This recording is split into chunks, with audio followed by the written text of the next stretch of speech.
dhe mbledhja filloi.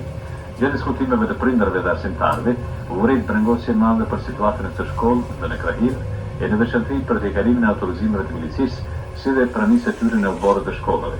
Posaçërisht ishte trombitës rrëfimi i Mensure Arifit për maltretimin e vajzës nxënëse në këtë shkollë nga ana e milicisë. Pjesë e dërmuese në këtë mbledhje ishte që bojkotimi i mësimit të ndërprehet, sepse si sta Agrodina, gjatë ngjarjeve të fundit në Kosovë humbur rreth 50 milionor mësimi, prandaj apelojmë që në vend të ngecës të ecim përpara, se vetëm me dituri mund të ecim përpara.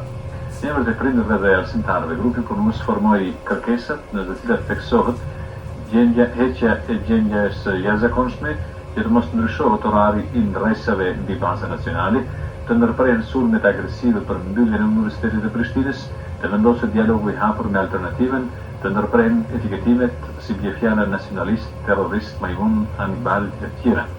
Ata njëri kërkuan që 28 marsit të mos shpallet festë shtetërore në Serbi dhe të ndalet euforia e nacionalistëve serb ndaj popullatës shqiptare. Nga ky oblim i prindërve dhe arsimtarëve të shkollës fillori Josip Broz Tito, u vendosur unanimisht që mësimet e fillojnë që nga dita e hënë, sepse në këtë mënyrë do të krijohen kushte për fillimin e procesit demokratik në Kosovë.